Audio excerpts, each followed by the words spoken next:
জি, বিসমিল্লাহির রহমানির রহিম। আলহামদুলিল্লাহি রাব্বিল আলামিন ওয়াসসালাতু ওয়াসসালামু আলা সাইয়্যিদিল আম্বিয়া ওয়াল মুরসালিন ওয়া আলা আলিহি ওয়া সাহবিহি আজমাইন। রাব্বি ইশরাহ লি সাদরি ওয়া ইয়াসসির লি আমরি ওয়াহলুল উকদাতাম মিন লিসানি ইয়াফকাহু কওলি। কোরআনিক ল্যাঙ্গুয়েজ কোর্সের আজকের প্রথম ক্লাসে অংশগ্রহণকারী দেশি প্রবাসী প্রিয় ভাইরা বোনেরা, আসসালামু আলাইকুম ওয়া রাহমাতুল্লাহি ওয়া বারাকাতুহু। আশা করি আল্লাহ তাআলার মেহেরবানিতে সবাই সুস্থ আছেন। আমরা মহান রব্বুল আলামিনের শুকরিয়া আদায় করছি যিনি আমাদেরকে আজকের একটি মহতি উদ্যোগ 4 মাস ব্যাপী একসাথে কাটানোর একটা সিদ্ধান্ত নিয়ে আমরা আজকের ক্লাসে আনুষ্ঠানিকভাবে জয়েন করতে পেরেছি। এজন্য আমরা আমাদের মালিক, আমাদের মুনিব আল্লাহ রাব্বুল আলামিনের শুকরিয়া আদায় করছি, আলহামদুলিল্লাহ। এবং আল্লাহ তাআলার কাছে তৌফিক কামনা করছি আমরা যে সিদ্ধান্ত নিয়ে কোরআনের সংস্পর্শে এসেছি এই সিদ্ধান্তে যেন আমরা অবিচল থাকতে পারি। আল্লাহ তাআলা আমাদেরকে সে তৌফিক দান করুন, আমিন। আমরা মূল ক্লাসে যাওয়ার আগে কিছু প্রাইমারি কথা বলতে হয়। সেটি হচ্ছে আমরা এমন একটি গ্রন্থ বোঝার জন্য আমরা এখানে আমরা অংশগ্রহণ করেছি। এমন একটি গ্রন্থের সাথে আমাদের সম্পর্ক বৃদ্ধি করার জন্য আমরা এই আয়োজনে শামিল হয়েছি। যে গ্রন্থটির ব্যাপারে আল্লাহ তাআলা বলেছেন, আউযু বিল্লাহি মিনাশ শাইতানির রাজীম, যালিকাল কিতাবু লা রাইবা ফীহি। এটা এমন একটা কিতাব যাতে বিন্দু মাত্র সংশয় নেই। লা রাইবা ফীহি, কোনো রূপ সংশয় নেই। সন্দেহাতীত এবং সংশয়হীন একটা কিতাব, নির্ভুল এবং অথেন্টিক একটা কিতাব, সেটা হলো কোরআন মাজিদ। তো পৃথিবীর মানুষগুলো সবসময় সঠিক নীতির উপরে, মানে অন্তত যারা সত্যের অনুসন্ধানী তারা সত্যের উপরে, সঠিকের উপরে থাকতে চায়, নির্ভুল থাকতে চায় এবং নিজের কাজগুলো নির্ভুল মনে করে। কিন্তু বাস্তবতা হচ্ছে পৃথিবীতে এমন একজন ব্যক্তি পাওয়া যাবে না যে 100% নির্ভুল, ভুলের ঊর্ধ্বে আম্বিয়া কেরাম ব্যতীত। এরপরে এমন একটি বই পাওয়া যাবে না যে বইটা সবাই বলেছে নির্ভুল, কিন্তু নবী করিম সাল্লাল্লাহু আলাইহি সাল্লামের মাধ্যমে আল্লাহ তাআলা আমাদেরকে যে কিতাব দিয়েছেন এই কিতাবের ব্যাপারে আল্লাহ তাআলা সিদ্ধান্ত জানিয়ে দিয়েছেন যে আমি এই কিতাব নাজিল করেছি, এটা অথেন্টিক, নির্ভুল এবং কিয়ামত পর্যন্ত এতে কোনো বিকৃতি কেউ করতে পারবে না। তো সুতরাং আজকে ১৫০০ বছর পরে আমরা যে অবিকৃত কিতাব আমাদের কাছে আছে, বড় সম্পদ, বিরাট সম্পদ। আমাদের যিনি সৃষ্টি করেছেন তার বাণী আমাদের কাছে অবিকৃত অবস্থা আছে। এই পৃথিবীর মানে এত কঠিন সময়ও আমাদের কাছে এই অবিকৃত অবস্থা কোরআন মাজিদ আছে। এটা আমাদের জন্য বড় সম্পদ। সুতরাং এই কোরআন মাজিদকে বুকে ধারণ করে যদি আমরা চলতে পারি তাহলে আমাদের চির সাফল্য সুনিশ্চিত ইনশাআল্লাহ, এতে কোনো সন্দেহ নেই। এজন্য আমরা কোরআনের ভালোবাসায় যে এসেছি, আমরা যদি কোর্সের শুরু থেকে শেষ পর্যন্ত সুন্দরভাবে কোরআনের সাথে লেগে থাকতে পারি, হয়তো এই কোরআন আমাদের নাজাতের উসিলা হয়ে যাবে। আল্লাহ না করুন আমাদের এই বর্তমানে যে কঠিন পরিস্থিতি চলছে এর মধ্যে যদি আল্লাহ না করুন কারো মৃত্যু হয়ে যায়, আপনি নিশ্চিত থাকুন যে কোরআনের ভালোবাসায়, কোরআন শেখার জন্য আমরা যে কোরআনের সাথে সময় ব্যয় করা, কোরআন বোঝার সিদ্ধান্ত নিয়েছে, তালিবুল ইলম, ইলমের ছাত্র হিসেবে মৃত্যু হলে শহীদে মৃত্যু নিশ্চিত। তো সুতরাং আমরা এই তালিবুল ইলম হয়ে, জ্ঞানের ছাত্র, আমিও তালিবুল ইলম, আপনাদের কাছ থেকে শিখবো। আপনারাও সব এখানে আমরা যখন একসাথে সময় কাটাবো আশা করি কিছু অনুশীলনের মাধ্যমে কিছু শেখা হবে, শিখতে পারবেন। তো আমরা সবাই তালিবুল ইলম হয়ে থাকতে চাই, জ্ঞানের ছাত্র হয়ে থাকতে চাই, কোরআনের ছাত্র হয়ে থাকতে চাই এবং এর মধ্যেই কল্যাণ ইনশাআল্লাহ। তো সেই কিয়ামতের কঠিন মুহূর্তে যখন কোরআন আমাদের পাশে এসে দাঁড়িয়ে যাবে, এটা হলো আমাদের বড় সফলতা, এটা হলো আমাদের বড় পাওনা। এজন্য শুরুতে আমরা বলবো যে আমরা একটা বড় কাজে হাত দিয়েছি, একটা মোবারক কাজে আমরা নেমেছি। সুতরাং এটার ওয়েটটা আমরা যদি উপলব্ধি করে এর সাথে টিকে থাকতে পারি, অন্য সকল কাজকে আমরা গুছিয়ে একপাশে রেখে এই সময়টাকে কোরবানি করতে পারি, ইনশাআল্লাহ আমাদের আমরা একটা ফল পাবো ইনশাআল্লাহ। এবং কোর্সটা শেষ করে যখন আমরা দেখবো যে আসলে কোরআন মাজিদ বুঝতেছি, বুঝতে সহজ হচ্ছে, এখন আমাদের কোরআন খুব সহজেই আমাদের সামনে যখন কোরআন নিয়ে আসা, হাদিস নিয়ে আসা আমরা বুঝতে পারি, তখন আনন্দটা আমাদের লাগবে ভালো ইনশাআল্লাহ। এই জন্য অপেক্ষা করতে হবে সেজন্য। আর প্রতিদিনের কাজগুলো আমরা কন্টিনিউ আমরা আদায় করে দেব এবং নিজেরা সম্পন্ন করবো ইনশাআল্লাহ। তো আমরা এবার সরাসরি ক্লাসে চলে যাব।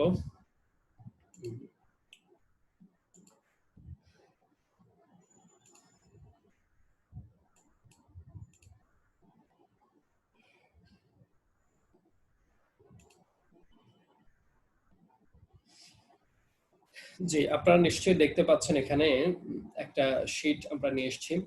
এটা হলো কোরআনিক আরবি। কোরআনের যে ভাষাটা, এটা ভাষাটা তো বাংলা নয় বা ইংরেজি নয় অথবা অন্য কোনো ভাষা নয়, এটা হচ্ছে আরবি। এর জন্য কোরআনের ভাষা যদি আমরা শিখতে চাই, আরবি ভাষাকে সাথে নিয়ে আমরা শিখবো ইনশাআল্লাহ।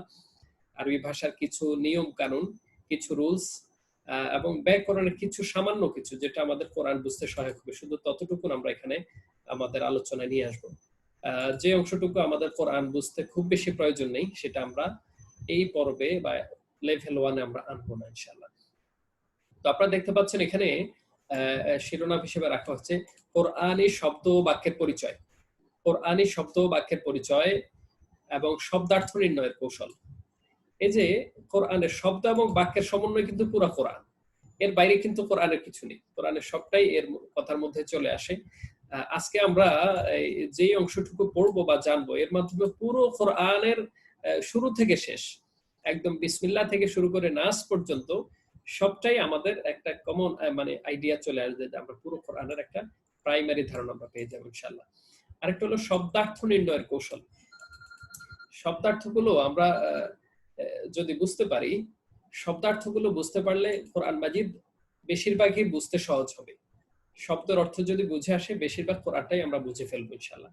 হয়তো কিছু আরো নিয়ম কানুন জানলে আমরা ভালোভাবে উপলব্ধি করবো ইনশাআল্লাহ। তো এই শব্দার্থ নির্ণয়ের টেকনিকটা আমরা আজকে জানবো ইনশাআল্লাহ। কেমন করে এই যে শব্দগুলোর অর্থ উদ্ঘাটন করতে হয়। আমরা এখানে অনেকে আলেম আছেন যারা নিজেরাই দক্ষ, তারপরেও ইলমটাকে অনুশীলনের জন্য আমাদের সাথে পার্টিসিপেট করেছেন। এজন্য তাদেরও এটা জানা আছে তাদের জ্ঞাতার্থে, এবং বিশেষ করে আমরা যারা কোরআনের অর্থ সরাসরি বুঝতে পারি না, মানে পড়ার পরে বা শোনার পরে নিজে বুঝি না সরাসরি, তাদের জন্য এটা বিশেষ করে আমি বলবো যে আমরা অর্থ কেমন করে উদ্ঘাটন করব, আজকে সেই টেকনিকটা আমরা এখানে আলোচনা করবো ইনশাআল্লাহ। এরপরে ধীরে ধীরে প্রত্যেকটা ক্লাসেই আমরা যখন এগুলো নতুন নতুন বিষয়গুলো আলোচনা হবে, অনুশীলন হবে, আমরা দেখবো আমাদের দক্ষতা বাড়ছে ইনশাআল্লাহ। আমরা এবার চলে আসি শুরুতে কোরআনী শব্দ। যে কোরআন মাজিদের যে শব্দগুলো, শব্দের পরিচয় কি।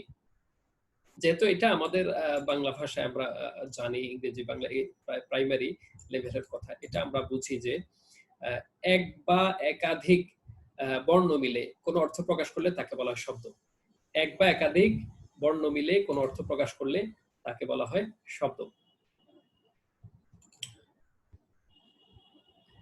এই যে ইংরেজিতে একে ওয়ার্ড বলে, শব্দকে ইংরেজিতে বলে ওয়ার্ড, আরবিতে বলে কালিমা। ইংরেজিতে শব্দকে বলে ওয়ার্ড, আরবিতে বলে কালিমা। তাহলে এক বা একাধিক, একটি হরফ নিয়েও একটা শব্দ হয়, আবার একাধিক হরফ, বর্ণ মানে হরফ, হ্যাঁ, একাধিক বর্ণ বা একটি বর্ণ মিলেও, একটি বর্ণ দিয়েও আরবিতে কিন্তু শব্দ হয়। বাংলাতেও কিন্তু একটা বর্ণ দিয়েও শব্দ হয়, যেমন ও, আচ্ছা, হ্যাঁ, কোনো কাজ করেছেন কিনা, আপনি হ্যাঁ বললে হয়ে যাচ্ছে। তো এভাবে একটা বর্ণ দিয়েও কিন্তু শব্দ হয়, একটা অর্থ হয়ে যায়। এখানে আমরা দেখব সাধারণত একটি হরফ, একাধিক হরফ মিলে কালিমা হয়ে থাকে। শব্দগুলো সাধারণত একাধিক হরফ দিয়ে হয়, একের অধিক বর্ণ একসাথে হলে সাধারণত কালিমা হয় বা শব্দ হয়। যেমন কালামুন, আমরা এখানে দেখতে পাচ্ছি কালামুন, কাফ লাম মিম, তিনটা বর্ণ, তিনটা হরফ একসাথে হয়ে কালামুন মানে একটি কলম। এরপর যাহাবা, এই যে শব্দটা জাল হাবা, যাহাবা, এই তিনটা বর্ণ মিলে অর্থ হলো সে গেল, একটা শব্দ, যাহাবা, সে গেল। এরপর এই জায়গায় আছে বাইতুন, বাইতুন মানে ঘর, বায়াতা বাইতুন, ঘর, বাড়ি ইত্যাদি। এরপর আলামুন, আইন আলিফ লাম মিম, আলাম, চারটা হরফ মিলে এখানে শব্দ হয়েছে আলাম মানে জগৎ। এটা বাংলাতে আমরা ব্যবহার করে আলম, হ্যাঁ, কুল আলম, হ্যাঁ, সারা জগৎ, এই আলমটা, এর আলমপনা, হ্যাঁ, এটা। তো সুতরাং এই শব্দটা বাংলা ভাষায় ব্যবহৃত শব্দ, এবং বাংলা সাহিত্যে এই শব্দটা পাওয়া যায়। তাহলে আলাম, আলম মানে জগৎ। আমরা বাংলা অনেকের নামও রাখি শাহ আলম মানে জগতের বাদশাহ। শাহ, শাহ মানে বাদশাহ, আলম মানে জগৎ। এই আলমটা আরবি শব্দ। তাহলে এখানে আমরা একটা শব্দ পেলাম কালামুন মানে কলম, যাহাবা সে গেল, বাইতুন তিনটা বর্ণ হরফ মিলে ঘর, আলামুন চারটা হরফ মিলে ঘর জগৎ। এরপরে কিতাবুন কাফ তা আলিফ বা, এখানেও চারটা বর্ণ মিলে একটা শব্দ হয়েছে বই।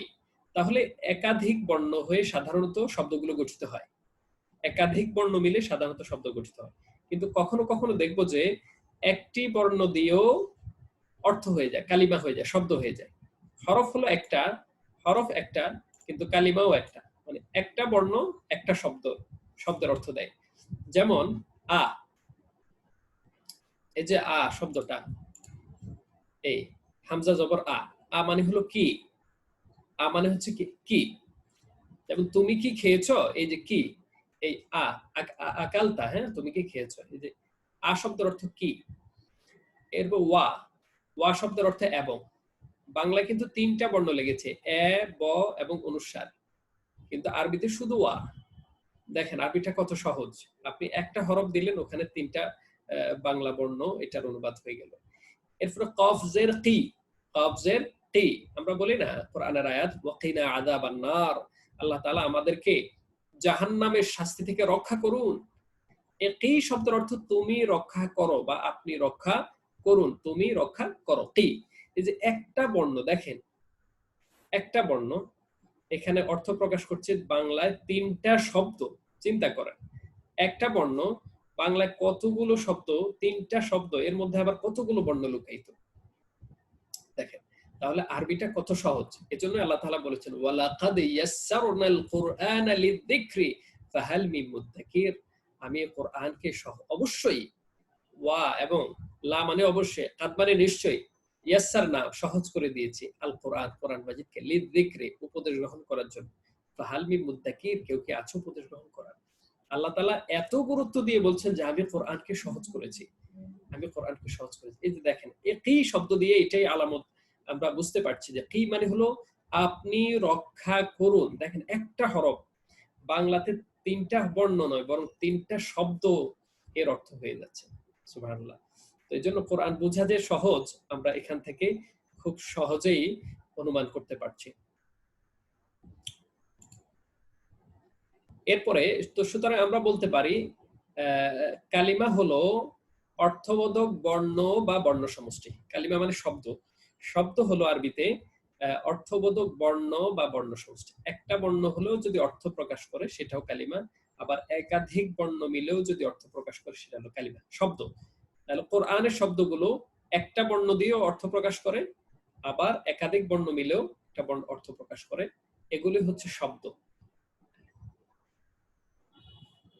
এবার আসি কোরআনী বাক্য। এটা তো গেল কোরআনী শব্দ, এবার আসে কোরআনী বাক্য। কোরআনী বাক্য হচ্ছে এক বা একাধিক শব্দ মিলে পূর্ণ মনের ভাব প্রকাশ করলে তাকে বাক্য বলা হয়।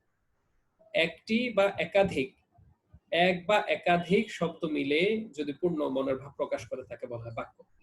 দেখেন এখানে আমরা দেখব, এই যে একটু আগে আমরা একটু উপরের দিকে নজর করেন, এখানে একটা শব্দ আছে যাহাবা, যাহাবা, যাহাবা, এখানে জাল হা বা তিনটা বর্ণ মিলে একটা শব্দ হচ্ছে সে গেল। শব্দ একটা দেখেন, কিন্তু একটা পূর্ণাঙ্গ বাক্য হয়ে গেল সে গেল। শব্দ হলো একটা আরবিতে যাহাবা, কিন্তু বাংলা অনুবাদ করে দেখেন সে গেল, সে একজন পুরুষ গেল। তাহলে এটা একটা বাক্যের অর্থ দিয়েছে, একটা শব্দ, শব্দ একটি কিন্তু অর্থ দিয়েছে একটা বাক্যের। সুতরাং একটি শব্দ মিলেও, একটি শব্দ দিয়েও কিন্তু বাক্য হয়ে যায়। আবার একাধিক শব্দ মিলে, এটা সাধারণ নিয়ম, একাধিক শব্দ মিলে বাক্য হয়, যেটা আমরা একটু সামনে আসতেছি উদাহরণ নিই। এখানে আপনারা দেখেন একটা আয়াত আছে আলহামদুলিল্লাহি রাব্বিল আলামিন, আলহামদুলিল্লাহি রাব্বিল আলামিন, এই জায়গায় এই যে আলহামদুলিল্লাহি রাব্বিল আলামিন, আলহামদু মানে সমস্ত প্রশংসা, লিল্লাহি আল্লাহর জন্য, রাব্বিল আলামিন যিনি জগৎসমূহের রব, প্রতিপালক। এখানে পুরো কয়েকটা শব্দ, আলহামদু এক শব্দ, লিল্লাহ এক শব্দ, রব এক শব্দ, আলামিন এক শব্দ, এখানে চারটা শব্দ মিলে এখানে বাক্য হয়েছে, কোরআনের আয়াত হচ্ছে। তাহলে একাধিক শব্দ মানে বেশ কয়েকটা শব্দ মিলেও একটা বাক্য হয়, এটা হলো সাধারণ নিয়ম। কিন্তু কোরআন মাজিদে বা আরবি ভাষার বিশেষ নিয়ম হচ্ছে একটি শব্দ, এই যে যাহাবা, একটি শব্দ একটি বাক্যের অর্থ দিয়েছে। এখানে আরেকটা বিষয় একটু লক্ষণীয়, সেটি হলো এই যে এখান থেকে লক্ষ্য করেন, কোরআন মাজিদের আয়াতগুলোকে বাক্য বলা হয়, এটা স্বাভাবিক কথা। কখনো কখনো একাধিক আয়াত মিলে, কখনো কখনো একাধিক আয়াত মিলে একটি বাক্য হয়েছে। একাধিক আয়াত মিলে মানে এক আয়াতে বাক্য কমপ্লিট হয়নি, আয়াত দুইটা তিনটা মিলে বা দুইটা আয়াত মিলে একটি বাক্য হয়েছে। যেমন আপনারা লক্ষ্য করেন আর রহমানির রহিম সূরা ফাতিহার, দয়াময় দয়ালু, হ্যাঁ, তো এই দুইটা মিলে কিন্তু কোনো বাক্য হয়নি, অথচ এই দুই শব্দ একটি আয়াত। এটা হলো আলহামদুলিল্লাহ রাব্বিল আলামিন, এই আয়াতের একটা অংশ বিশেষ।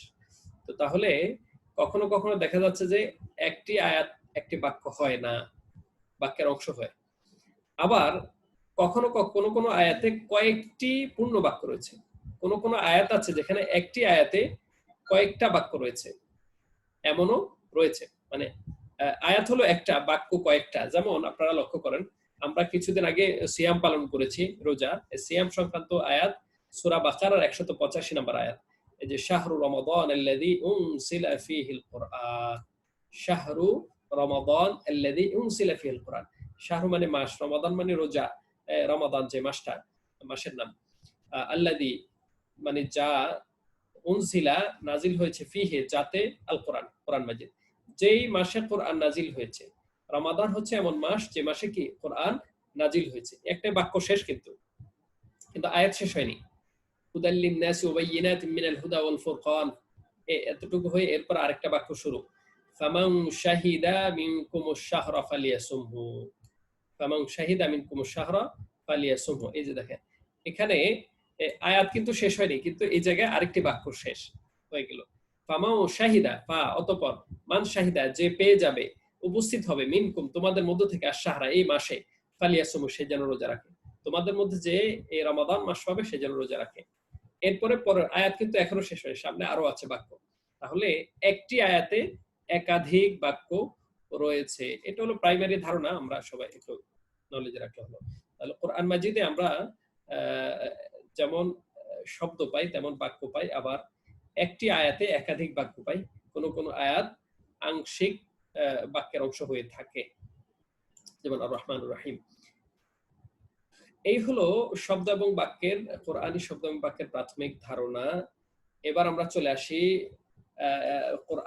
যে কোরআন মাজিদে যে শব্দগুলো ব্যবহৃত হয়েছে, এই শব্দগুলো প্রকরণ কি কি, কোন কোন প্রকারে পাওয়া যায় আর কি, ধরন কি কি, শব্দের প্রকারভেদ।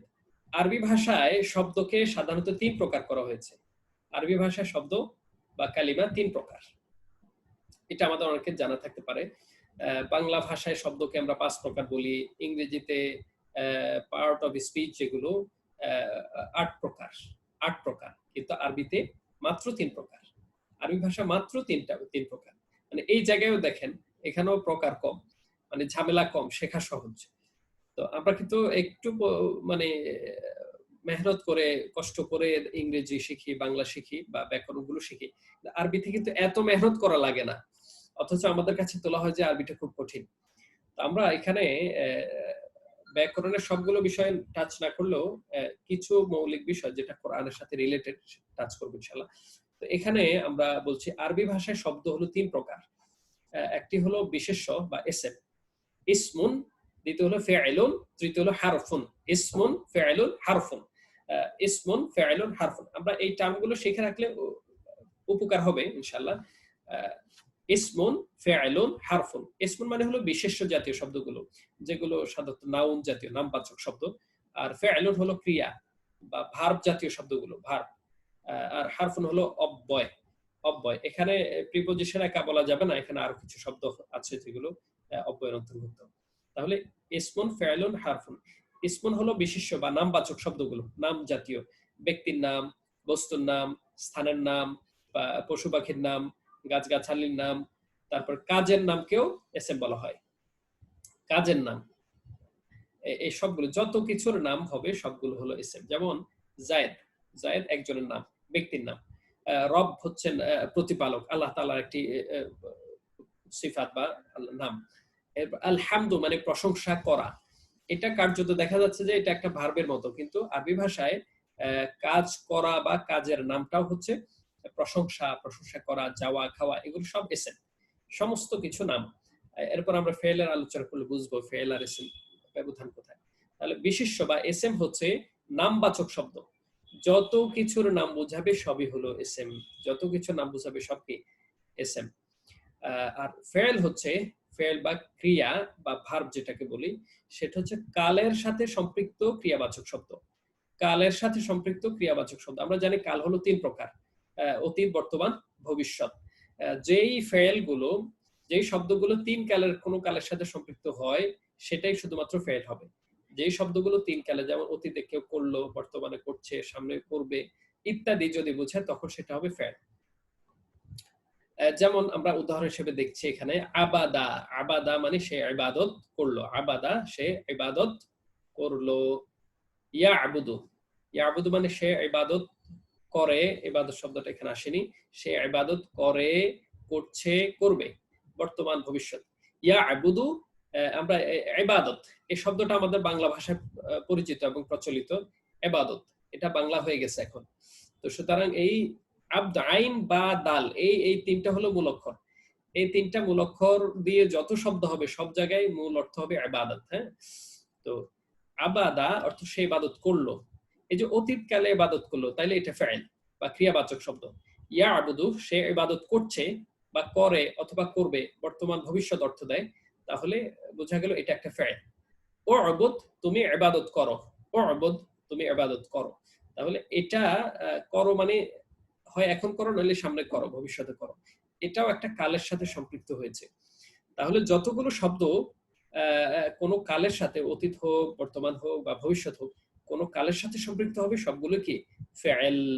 তাহলে নামবাচক শব্দ হলো কি এসএম, আর ক্রিয়াবাচক, ক্রিয়াবাচক বা কালের কালবাচক যে শব্দগুলো সেটা হচ্ছে কি ফেল। আর হরফ হচ্ছে সহায়ক শব্দগুলো, সহায়ক, এগুলো নামবাচকও নয়, ক্রিয়াবাচকও নয়, এগুলো হচ্ছে সহায়ক শব্দ। যেমন বি, বাজের বি, বি অর্থ হলো দ্বারা বা দিয়ে, সাথে। যেমন বিসমিল্লাহ আল্লাহর নামের সাথে বা আল্লাহর নামে, এই যে বি, এই বাটা একটা হরফ, অব্যয়, সহায়ক শব্দ। মিন, মিন অর্থ হতে, হতে, এটা কোনো নামবাচক নয়, ক্রিয়াবাচক নয়, এরকম সহায়ক, হ্যাঁ, শব্দ, শব্দ। যেমন আমি ঢাকা থেকে এসেছি, হ্যাঁ, আমি মক্কা থেকে এসেছি, থেকে বা হতে, মিন। লি মানে জন্য, লি জন্য, যেমন আলহামদু লিল্লাহি, লিল্লাহি আল্লাহর জন্য, লি যোগ আল্লাহ, লি মানে জন্য, আল্লাহ শব্দ অর্থ আল্লাহ, লিল্লাহ মানে আল্লাহর জন্য। তাহলে এইটা হলো, লিটা হলো সহায়ক শব্দ, এটাকে হরফ বলে। এই সহায়ক শব্দগুলো কি বলা হয়? হরফ বলা হয়। গায়রা, গায়রা শব্দের অর্থ হলো ব্যতীত, গায়র শব্দের অর্থ কি ব্যতীত, যেমন গায়রিল মাগদুবি আলাইহিম, গায়রিল মাগদুবি আলাইহিম, আল্লাহর কাছে হেদায়েত চাই যে আল্লাহ তাদের পথে আমাকে চালাবেন না যাদের প্রতি আপনার গজব পড়েছে, যাদের প্রতি আপনি অসন্তুষ্ট, আপনার গোসা আছে। গায়র মানে ব্যতীত। তাহলে এই সহায়ক যতগুলো শব্দ আছে এগুলো হচ্ছে সব হরফ। আরবি ভাষায় তিন প্রকারের শব্দ আমরা পাই, একটা হলো ইসম, একটা ফাইল, একটা হারফ। ইসম, ফাইল, হারফ। ইসমুন, ফাইলুন, হারফুন। নামবাচক শব্দ, ক্রিয়াবাচক শব্দ আর একটা সহায়ক শব্দ। এই 3 প্রকারের শব্দ আমরা একটু মাথায় রাখবো ইনশাআল্লাহ। এরপরে আমরা এখানে কোরআনে ব্যবহারের ক্ষেত্রে আমরা দেখব যে ব্যবহারগত দিক থেকে এই 3 প্রকারের শব্দকে আমরা 2 ভাগে ভাগ করতে পারি। এখানে প্রকার আরো কমে গেল, ওখানে তো 3 প্রকার পড়েছে, এখানে আরো 2 কমে গেল। ব্যবহারগত দিক থেকে এই 3 প্রকারের শব্দকে আমরা কয় ভাবে ভাগ করতে পারি? 2 ভাগে ভাগ করা যায়। একটি হলো মৌলিক শব্দ, আরেকটা প্রকার হচ্ছে সহায়ক শব্দ। মৌলিক শব্দ এবং সহায়ক শব্দ। মৌলিক শব্দগুলো হচ্ছে কি? মৌলিক শব্দ হচ্ছে এইগুলোর মূল অক্ষরের সাথে ডানে, বামে বা মাঝখানে বর্ণ যুক্ত হয় অথবা বিলুপ্ত হয়, কিংবা হরকতের পরিবর্তন হয়। এভাবে এই পরিবর্তনগুলো সাধিত হয়ে অর্থের মধ্যেও প্রভাব ফেলে। এই যে আমরা দেখব এই যে জাইদ, এই যে আবাদা, এই আবাদা শব্দ অর্থ সেই ইবাদত করলো, এটার আগে ইয়াবুদ, এই যে ইয়া একটা যোগ হয়ে গেল, হরকতের চেঞ্জ হলো। পরবদ, আইন বা দাল, এখানেও মূল অক্ষর ঠিক আছে, আলিফ একটা যোগ হয়ে গেল, এখানে আইন বা দাল এর সাথে ইয়া একটা যোগ হয়ে অর্থ চেঞ্জ হয়ে গেল। সে ইবাদত করলো, এখন করছে, অতীত থেকে বর্তমান হয়ে গেল। উ'বুদ, এখানে আলিফ একটা যোগ হয়ে আইন বা দাল, ঠিক আছে, অর্থ হয়ে গেল তুমি ইবাদত করো, আদেশ হয়ে গেল। এই যে চেঞ্জ, মূল অক্ষরের এদিক সেদিক হয়, আগে পরে মাঝখানে হরফ বা হরকতের পরিবর্তন হয়ে এটা অর্থের মধ্যে পরিবর্তন হয়ে থাকে। এই জাতীয় শব্দগুলো হচ্ছে মৌলিক শব্দ। তাহলে আমরা আবারও দেখছি, এগুলোর মূল অক্ষরের সাথে ডানে, বামে বা মাঝে বর্ণযুক্ত কিংবা বিলুপ্ত হয়ে কিংবা হরকতের পরিবর্তন হয়ে থাকে এবং অর্থেও কিছুটা পরিবর্তন হয়ে থাকে। এই রূপান্তরশীল পরিবর্তনীয় শব্দগুলোই হচ্ছে মৌলিক শব্দ। যেমন কিতাবুন, কিতাবুন শব্দের অর্থ কি? বই। কোরআন মাজিদের একদম শুরুতে আছে যালিকাল কিতাবু লা রাইবা ফীহি, যালিকাল কিতাব মানে ওই কিতাবটা হচ্ছে, কোরআন মাজিদের কথা বলা হচ্ছে যে এই কিতাবে কোনো সংশয় নাই। এই কিতাব শব্দটি হলো যেটা আরবি বাংলা অর্থ হলো বই, একটি বই, হ্যাঁ। আর এটার বহু বচন হয় কুতুবুন। দেখেন এটার মূল অক্ষর কিন্তু কাফ তা বা, কাফ তা বা, আলিফটা অতিরিক্ত, কাফ তা বা, এই কাতাবা এখান থেকে কিতাবুন অর্থ বই। আমরা এই জায়গায় বহু বচন দেখি কাফ তা বা, ঠিক আছে, আলিফটা উঠে গেল, হরকত চেঞ্জ হয়ে গেল, কিন্তু কাফ তা বা ঠিক আছে, কুতুবুন অর্থ বই সমূহ। তাহলে শব্দের মধ্যে পরিবর্তন এসেছে, পরিবর্তনের মাধ্যমে অর্থেরও পরিবর্তন হয়েছে, শব্দের পরিবর্তন হয়ে অর্থেরও পরিবর্তন হয়েছে। তাহলে এগুলো হচ্ছে মৌলিক শব্দ। মৌলিক শব্দগুলোর মধ্যে পরিবর্তন হয়, অর্থ, শব্দ পরিবর্তন হয়, অর্থ পরিবর্তন। আরেকটা শব্দ, আমরা কোরআন মাজিদ তেলাওয়াতের শুরুতে আমরা কি তেলাওয়াত করতে হয়? আউযু বিল্লাহি মিনাশ শাইতানির রাজিম। যখনই কোরআন মাজিদের কোন সূরা পড়বো, কোন আয়াত পড়বো, আমরা কি বলবো? নতুন করে পড়লে তখন আমরা আউযু দিয়ে শুরু করব। প্রথম প্রথমবারে আমরা এটা পড়বো ইনশাআল্লাহ। তো অনেক সময় আমরা শুধু বিসমিল্লাহ দিয়ে শুরু করি না। কোরআন তেলাওয়াত করতে হলে আউযু বিল্লাহ দিয়ে শুরু করতে হয়। এই যে আউযু, আউযু শব্দের অর্থ হলো আমি আশ্রয় চাই, আমি আশ্রয় চাই। এই আলিফটা এখানে আউযু শব্দের, আউযু শব্দের যে এই শুরুতে আলিফটা, আলিফটা চেঞ্জ করে এখানে যদি নুন যোগ করে দেয় নাউযু, সব ঠিক আছে। আইন ওয়াও জাল এটা হলো মূল অক্ষর, আইন ওয়াও জাল এটা হলো মূল অক্ষর। এখানে নাউযু, এখানেও নাউযু বিল্লাহ বলি না আমরা। কোনো কিছু হলে যদি আমরা না করি অথবা সেটা পছন্দ না করি, আমরা বলি নাউযু বিল্লাহ, আউযু বিল্লাহ, নাউযু বিল্লাহ, হ্যাঁ, আউযু বিল্লাহি মিনাশ শাইতানির রাজিম, এখানে আমরা নাউযু। তাহলে ব্যবধানটা কি? আইন ওয়াও জাল, আউযু মানে আশ্রয় নেয়া, আশ্রয় চাওয়া, আউযু মানে কি? আশ্রয় চাওয়া। এই আলিফটার অর্থ হলো আমি আশ্রয় চাই, আলিফ পাল্টায় যদি নুন দিয়ে দেওয়া হয় অর্থ হলো আমরা আশ্রয় চাই, আমরা আশ্রয় চাই। কেউ যদি বলে নাউযু বিল্লাহি মিনাশ শাইতানির রাজিম, আমরা বলবো যে সে ভুল করেছে। আসলে সে ভুল করেনি। এটা বাক্যগত দিক থেকে এটা শুদ্ধ এবং অর্থ ঠিক আছে। ওটা হলো আমি চাই, এটা হলো আমরা চাই। আউযু নাউযু। তাহলে এখানে দেখলাম আমরা যে আলিফটা চেঞ্জ হয়ে নুন হয়ে গেল, আর মূল অক্ষরগুলো ঠিক আছে। আইন ওয়াও দাল এখানে ঠিক আছে, এখানেও আইন ওয়াও দাল ঠিক আছে। তাহলে মূল অক্ষর ঠিক থেকে তার আগে পরে মাঝে হরফ বা হরকতের পরিবর্তন হয়ে নতুন অর্থ গ্রহণ করে। এটা হলো মৌলিক শব্দগুলোর বৈশিষ্ট্য, মৌলিক শব্দের বৈশিষ্ট্য বা মৌলিক শব্দগুলো হচ্ছে। তো আমরা দেখলাম যে মৌলিক শব্দের মধ্যে কি আছে? এসএমও আছে, ফেয়েলও আছে, এসএমও আছে, ফেয়েলও আছে। এরপর আসি হলো সহায়ক শব্দ। এই তো এই প্রকারের শব্দের মধ্যে রয়েছে এসএম এবং ফেয়েল। এসএম মানে হচ্ছে নামবাচক শব্দগুলো, আর ফেয়েল হচ্ছে ক্রিয়াবাচক শব্দগুলো, দুইটাই এই প্রকারে আছে। আর সহায়ক শব্দ, এটা হলো মৌলিক শব্দ, আর একটা হলো সহায়ক শব্দ। একটু আগে আমরা সহায়ক শব্দের পরিচয়টা পেয়ে গেলাম। এই শব্দগুলো রূপান্তরিত হয় না, মৌলিক শব্দগুলো পরিবর্তন হয়, রূপান্তর হয়, এই শব্দগুলো কি হয় না? রূপান্তরিত হয় না, এগুলোর অর্থেও পরিবর্তন আসে না। এই শব্দগুলো যেমন আছে তেমনই থাকে, অর্থ তেমনই থাকে। সাধারণত এগুলোতে কোনো রূপান্তর বা পরিবর্তন সাধিত হয় না। পাঠ করতে গিয়ে কখনো কখনো জজমটা জের হয় বা ইত্যাদি হরকত এদিক সেদিক হয়, কিন্তু এটা তেলাওয়াতের সুবিধার্থে। মূলত ওই শব্দটার মধ্যে কোনো পরিবর্তন হয়নি, অর্থেও কোনো পরিবর্তন আসে না। তো এই প্রকারের শব্দের মধ্যে রয়েছে সর্বনাম জাতীয় শব্দগুলো। সর্বনাম যেমন আমি, তুমি, সে, আমি, আমরা, তুমি, তোমরা, সে, তাহারা, এই অর্থে আরবি যে শব্দগুলো আসে আর কি। এরপরে অব্যয়গুলো, অব্যয়গুলো ও, এবং, আমি, দ্বারা, দিয়া, হ্যাঁ, হতে, থেকে ইত্যাদি, এই অব্যয়গুলো। ইশারাবাচক শব্দ এই, ওই, হ্যাঁ, এগুলো সম্বন্ধবাচক মানে যে, যা, যিনি, হ্যাঁ ইত্যাদি। প্রশ্নবোধক শব্দগুলো এই সহায়ক শব্দ। এগুলো কোনো পরিবর্তন হয় না। কে, কি, কখন, কোথায় ইত্যাদি শব্দগুলো। হা বাচক শব্দ, না বাচক শব্দ, হা বাচক এবং না বাচক যে সব যতগুলো শব্দ আছে, না, নেই, নয় ইত্যাদি। তাহলে এইগুলো হচ্ছে সহায়ক শব্দ। সহায়ক শব্দগুলো রূপান্তর হয় না। আর মৌলিক শব্দগুলো আমাদের এই দুইটা কথা খেয়াল রাখতে হবে। এসএম ফাইল হরফ এটা খেয়াল থাক বা না থাক অসুবিধা নাই, কিন্তু এই দুইটা বিষয় আমরা খেয়াল রাখতে হবে যে মৌলিক শব্দগুলো রূপান্তর হয় আর সহায়ক শব্দগুলো রূপান্তর হয় না। তো মৌলিক শব্দগুলো যেহেতু রূপান্তর হয়, আমাদেরকে সবসময় লক্ষ্য রাখতে হবে মূল হরফ কি কি। মূল হরফের দিকে খেয়াল রাখলে আমরা অর্থটা যেখানেই যাক উদ্ঘাটন করে নিয়ে আসতে পারবো ইনশাআল্লাহ। হ্যাঁ, এখানে সহায়ক শব্দের কয়েকটা উদাহরণ আছে। হুয়া, হুয়া মানে কি? সে। হুয়া মানে সে। এগুলো আমরা আমরা পরে ক্লাসের শেষে আমরা ফ্রি টাইম মুখস্থ করে নেব ইনশাআল্লাহ। আনতা, আনতা মানে তুমি। আনতা মানে তুমি। আনা, আনা মানে আমি। হাদা মানে এই। দালিকা মানে ওই। উলাইকা মানে ওরা। উলাইকা হুমুল মুফলিহুন, ওরা কামিয়াব, ওরা সফল। হ্যাঁ, এগুলো সব কোরআন মাজিদে আছে এই শব্দগুলো। আল্লাযী, আল্লাযী মানে যিনি বা যে। আল্লাযী খালাকাল মাউতা ওয়াল হায়াতা এভাবে আছে। তাবারাকাল্লাযী, হ্যাঁ, আল্লাযী মানে যে বা যিনি। এখানে নুন একটা যোগ করলে আল্লাযীনা হয়ে যায়। আল্লাযীর সাথে নুন একটা যোগ করলে আল্লাযীনা হয়, অর্থ যারা। আল্লাযী মানে যে, আল্লাযীনা মানে যারা। এরপরে মা মানে হচ্ছে যা, মা মানে হচ্ছে যা। এই যে এই শব্দগুলো, এগুলো সব হচ্ছে সহায়ক শব্দ। সহায়ক শব্দগুলো মুখস্থ করে নিতে হয়, কারণ এগুলো যেহেতু চেঞ্জ হয় না। আর বেসিক শব্দ যেগুলো আছে মৌলিক, এগুলো মূল অক্ষরটা জেনে নিতে হয়। মূল অক্ষরটা জানলে বাকি যেদিকেই যাক অর্থ বের করে ফেলা যায়, বের করতে সহজ হয়। এই হলো শব্দের প্রাইমারি ধারণা। আমরা এখানে একটু অনুশীলন দেখি। মৌলিক শব্দ এবং সহায়ক শব্দের পার্থক্য আমরা করব ইনশাআল্লাহ।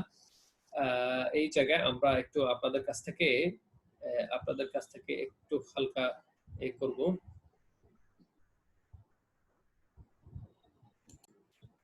কোরআনী শব্দের অর্থ বের করার কৌশলগুলো কি কি?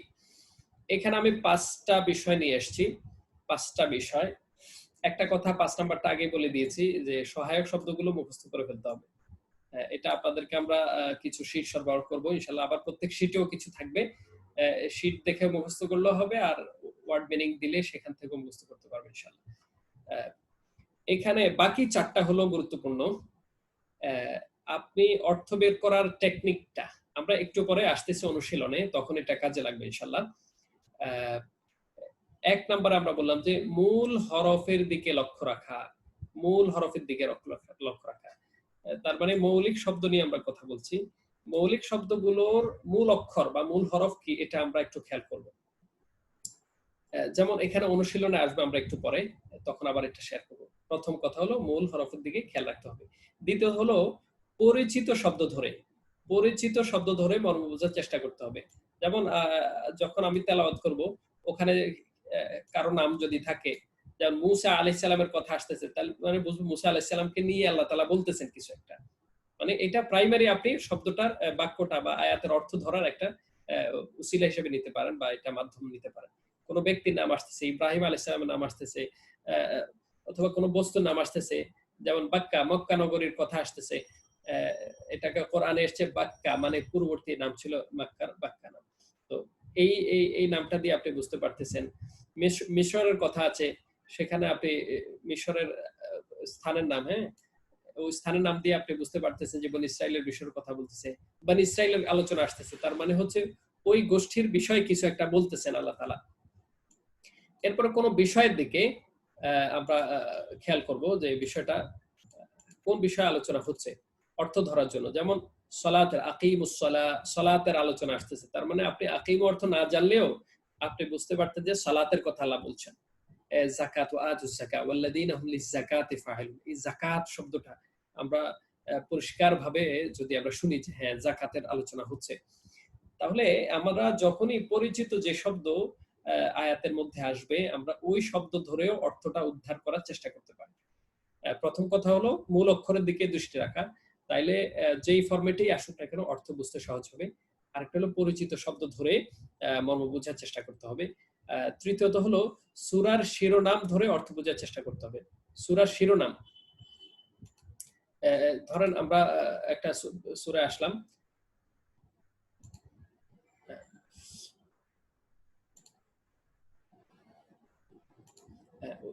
ধরেন সূরা ফিল তেলাওয়াত হচ্ছে, আপনি তেলাওয়াত করছেন সূরা ফিল। ফিল মানে হাতি। তো হাতিওয়ালাদের নিয়ে বা হাতি সংক্রান্ত একটা ঘটনা আছে আসহাবুল ফিলের, যে আব্রাহার কাহিনী। আপনি তখন যখন সূরা ফিল পড়বেন, তখন আপনার ঘটনাটা, ফিল সংক্রান্ত যে কোরআনের হিস্ট্রিটা, এটা যদি আপনি সামনে নিয়ে আসেন, তাহলে এই সূরার কিছু অর্থ যদি আপনি, কিছু শব্দের অর্থ যদি নাও জানেন, আপনি কিন্তু মর্মটা উপলব্ধি করতে পারতেন যে এখন এই বিষয়ে আল্লাহ তাআলা বলছেন। যখন আপনি তেলাওয়াত করবেন, যে ফিল তো আপনি জানেন, এই ঘটনাটা আপনি জানেন, তাহলে আপনি সূরার শিরোনাম ধরেও অর্থ বের করার সুযোগ আছে। যখন দোহা দোহা দিয়ে আপনি তেলাওয়াত করবেন সূরা দোহা, তখন এই সূরা দোহাতে কি বিষয় আল্লাহ তাআলা আলোচনা করেছেন, এটা আপনি তখন মাথায় রাখলে সেটা আপনি বুঝে ফেলতে পারবেন। সূরার শিরোনাম ধরে অর্থ বোঝার চেষ্টা করা। সূরা কুরাইশ, এরপরে সূরা ফালাক, সূরা নাস, শিরোনাম ধরে অর্থ বোঝার চেষ্টা করা। 4 নাম্বার হচ্ছে যে একাধিক অর্থবোধক শব্দের ক্ষেত্রে বাক্যের পূর্বাপর দেখে অর্থ নির্ণয় করা। কিছু কিছু শব্দ আছে এটার অর্থ অনেক, যেমন মা। মা শব্দের একটি অর্থ হলো কি, মা শব্দের একটি অর্থ হলো কি, মা শব্দের একটি অর্থ হলো যা, মা শব্দের একটা অর্থ হলো না। ঠিক আছে, মা ইসমুকা, মাসমুকা মানে তোমার নাম কি, মা ইসমুকা তোমার নাম কি। এরপর আবার মা মানে হলো না, হ্যাঁ, মা দাহাবা সে যায়নি। ঠিক আছে, মা শব্দের অর্থ আবার যা। তো এখন বুঝবো কি করে, আগে পরে শব্দের দিকে তাকালে আমরা বুঝতে পারবো যে এটা আসলে কোন প্রকারে পড়েছে। এবার আমরা আসি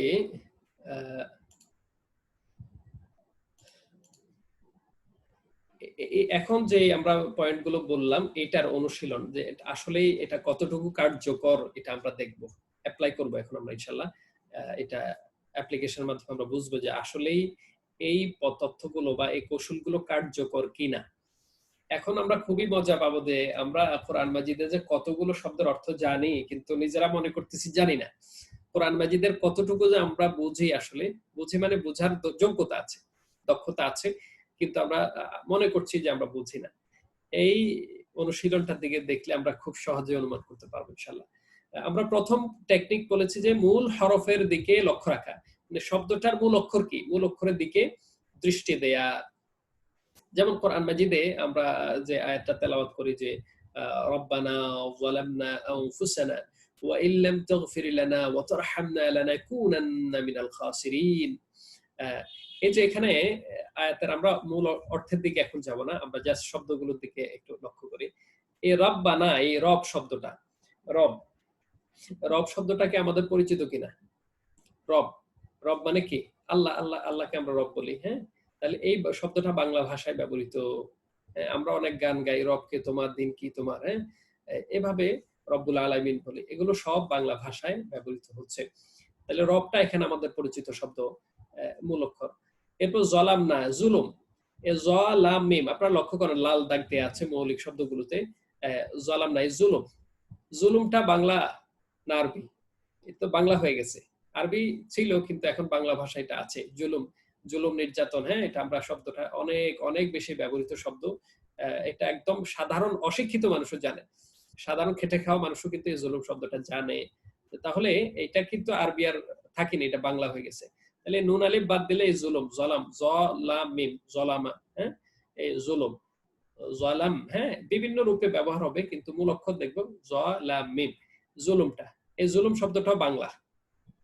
ঠিক আছে, এরপর আনফুসানা, আনফুসানা, এটা হলো মূল অক্ষর হলো নুন ফাসিন। দেখেন নফসুন, নফস মানে কি? নিজ, নফস, নিজ, নিজকে বোঝাতে আমরা নফস বলি, হ্যাঁ। যে প্রত্যেক নফস মৃত্যুবরণ করবে, প্রত্যেকের নফসে কি আছে আমরা জানি, হ্যাঁ, নফসে ভালো নফস, খারাপ নফস, হ্যাঁ, ইত্যাদি। তো এই নফস শব্দটাও বাংলা ভাষায় ব্যবহৃত হয়, নফস বলি আর কি আমরা। এরপর আমরা দেখবো ওয়া ইল্লাম তাগফির লানা, এই তাগফির তা বাদ দিলে গাইন ফারা, গাফার, হ্যাঁ, গাফার থেকে আমরা বলি মাগফিরাত বলি, যে অমুকের রুহের মাগফিরাত কামনায় দোয়ার আয়োজন করা হয়েছে, মাগফিরাত, হ্যাঁ, ওখানেও মিমটা অতিরিক্ত, মূলত হলো গাইন ফারা। দেখেন মাগফিরাতে মিম এবং গোলতা শেষ অতিরিক্ত, মূল হলো গাইন ফারা। ওয়া ইল্লাম তাগফির লানা, এই তাগফির গাইন ফারা, এখান থেকে গাফুর, আল্লাহ তাআলাকে আমরা কি বলি? ক্ষমাশীল, যিনি ক্ষমা করে দেন তাকে বলা গাফুর। ওখানে গাইন ফা রা আছে, ওয়াওটা অতিরিক্ত। এই গাইন ফারা মাগফিরাত, গাফরুন, গাফর বা মাগফিরাত, এই যে বাংলা এখানে লিখে দিয়েছি, গাফর বা মাগফিরাত। এটা আমাদের বাংলা ভাষায় পরিচিত। তাহলে মূল অক্ষরের দিকে আপনি যদি খেয়াল করেন, একবার ধরে ফেললেই তো মূল অক্ষর আর মুখস্থ করা লাগবে না। এটা যেখানেই যাবে এই ক্ষমার অর্থটা দিবে। এরপরে ওয়াতার হামনা, দেখেন এখানে মূল অক্ষর হলো র হা মিম, রহম। হ্যাঁ, রহম, রহম বাংলা শব্দ, রহম বা রহমত। হ্যাঁ, যে আল্লাহ আল্লাহ রহম করুন তোমার উপরে। হ্যাঁ, আল্লাহ আমাদের প্রতি রহমত নাজিল করো। রহম, রহমত, এগুলো এই মূল অক্ষর হলো র হা মিম, র হা মিম, রহমত। তাহলে এই শব্দটাও বাংলা শব্দ, বাংলা ভাষায় পাওয়া যায়। একদিকে বাংলা শব্দ, আরেকদিকে হচ্ছে এই মূল অক্ষরটা আমরা যদি আয়ত্ত করতে পারি, অনেক শব্দ আমরা বুঝতে পারবো ইনশাআল্লাহ। তাহলে আগে পরে কিছু যুক্ত হয়েছে, কিন্তু মূলটা ঠিক আছে। এরপরে হচ্ছে লানাকুনান্না মিনাল খাসিরিন, এখানে খাসিরিন এটার মূল অক্ষর হলো খাসিন রা, খাসিন রা, খুসর, খুসর, খুসরুন, খাসিন রা। এটা আমাদের এখন নতুন শব্দ পেলাম, বাকি সবগুলো কিন্তু আমাদের জানা শব্দ। মৌলিক শব্দ এখানে যা আসছে, আমরা সবগুলোর মধ্যে শুধু একটা মৌলিক শব্দ আমরা পেলাম যেটা আমাদের অপরিচিত বা অনেকের মুখস্থ নেই। এই খসরু, খসর শব্দ, খসরু, হ্যাঁ আমরা খসরু বলি, নামও রাখি। এই খসরু মিয়া মানে ক্ষতি মিয়া, এই খসরু মিয়া নাম রাখা যাবে না, ঠিক আছে। খসর বা খসরুন, খাসিরিন মানে ক্ষতিগ্রস্ত, এখান মূল অক্ষর হলো খসর। তো কোরআন মাজিদে একটা আয়াত আছে যে পরের অংশে আছে, ইন্নাল ইনসানা লাফি খুসর, নিশ্চয় মানুষ ক্ষতির মধ্যে রয়েছে। এই যে খুসরুন মানে ক্ষতি, মানুষ ক্ষতির মধ্যে রয়েছে। সূরা আসরের মধ্যে আছে ওয়াল আসর ইন্নাল ইনসানা লাফি খুসর, নিশ্চয় মানুষ খুসরের মধ্যে আছে। খুসর মানে ক্ষতি। একটু লক্ষ্য করেন, দেখেন এখানে এই রব্বানা ওয়ালামনা আনফুসানা ওয়া ইল্লাম তাগফির লানা ওয়া তারহামনা লানাকুনান্না মিনাল খাসিরিন, মৌলিক শব্দ কয়টা? এক, রব, জুলুম, নফস, গফর, রহম, এরপর খুসর। এই 1 2 3 4 5 6টা মৌলিক শব্দ, বাকিগুলো সহায়ক শব্দ। এই মৌলিক শব্দ 6টার মধ্যে 5টাই আমাদের পরিচিত, শুধুমাত্র একটা মৌলিক শব্দ আমরা আজকে নতুন করে শিখলাম, খুসর। দেখেন এখান থেকে শিখে নিলাম, আবার ওখানে কাজে লাগলো, ইন্নাল ইনসানা লাফি খুসর। তাহলে আমরা কৌশলটা আজকে আমরা এটার অর্থ ধরাটা গুরুত্বপূর্ণ, এটা আমরা সামনে অনুশীলন করব। মূলত আমরা টেকনিকটা অ্যাপ্লাই করে দেখলাম যে মূল হরফের দিকে লক্ষ্য রাখলে অর্থ পাওয়া যায়। যে হে আমার রব, হে আমাদের রব, আমরা আমাদের নফসের প্রতি জুলুম করেছি, নফস মানে নিজের প্রতি, জালাম না জুলুম করেছে, নফস আমার নিজের প্রতি, নফসের প্রতি। ইল্লাম তাগফির, আপনি যদি ক্ষমা না করেন, মাগফিরাত না দেন, ওয়াতারহামনা এবং রহমত না করেন, অনুগ্রহ না করেন, তাহলে আমরা ক্ষতির মধ্যে পড়ে যাব, ক্ষতিগ্রস্তদের অন্তর্ভুক্ত হয়ে যাব।